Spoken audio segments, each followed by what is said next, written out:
ఈరోజు వీడియోలో బ్యాచిలర్ స్పెషల్గా పొడి పొడిగా కరకరలాడుతూ ఈజీగా అండ్ టేస్టీగా ఎలా చేసుకోవాలో అన్నంలోకి కలుపుకునే విధంగా క్విక్గా ఎప్పటికప్పుడు ప్రిపేర్ అయ్యే ఈ ఆలు ఫ్రైని ఎలా చేసుకోవాలో చూసేద్దాం.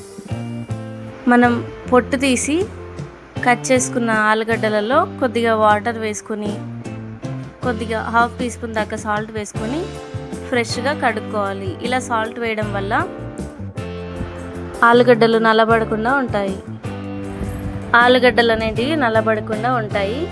ఫస్ట్ మరోవైపు స్టవ్ ఆన్ చేసి కడాయి పెట్టుకొని 2 టేబుల్ స్పూన్ ఆయిల్ వేసుకున్న తర్వాత జీలకర్ర ఆవాలు వేసుకొని దాంట్లోని 4 వెల్లుల్లి రెబ్బలు, 1 ఉల్లిపాయ కట్ చేసుకొని వేసుకోవాలి. ఈ విధంగా ఫ్రై చేసుకోవాలి. దీంట్లోనే ఆలు ముక్కల్ని వేసుకోవాలి. ఈ ఆలు ముక్కలు అన్నిటి వేసుకోవాలండి. నీళ్ళు వంపేసి వేసుకోవాలి వీటిని. దీంట్లోనే 2 ఎండుమిర్చిలను వేసుకొని ఇలా ఆయిల్లో ఫ్రై చేసుకోవాలి. వాటర్ అంతా వంపేయాలండి. వాటర్ ఉండడం వల్ల ఫ్రై సరిగ్గా అవ్వవు. వాటర్ అన్నీ తీసి ఫ్రై అయితే చేసుకోవాలి.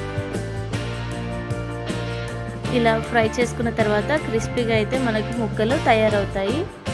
దీంట్లో కొద్దిగా అల్లం వెల్లుల్లి పేస్టు 1/2 టీ స్పూన్ దాకా, ఇంక మరో 1/2 టీ స్పూన్ దాకా పసుపు వేసుకొని ఫ్రై చేసుకోవాలి వీటిని సరిగ్గా. ఈ అల్లం వెల్లుల్లి పేస్టు పచ్చివాసన పోయేంత వరకు కొద్దిసేపు ఇలా ఫ్రై చేసుకున్న తర్వాత దీంట్లోనే మరో 1/2 టీ స్పూన్ దాకా కారం వేసుకుందాం. కారం వేసుకొని 1/2 స్పూను సాల్ట్ వేసుకొని దీంట్లోనే మరోసారి అంతా సాల్ట్ కరిగేంత వరకు కలుపుకోవాలి. ముక్కలకు పట్టించాలండి సాల్ట్. ఇలా మరో 5 నిమిషాల పాటు ఫ్రై చేసుకొని స్టవ్ ఆఫ్ చేసుకుంటే సరిపోతుంది.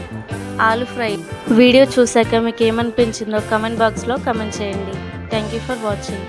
రేపటి వీడియోలో మళ్ళీ కలుసుకుందాం. సబ్స్క్రైబ్ మాత్రం చేయడం మర్చిపోకండి.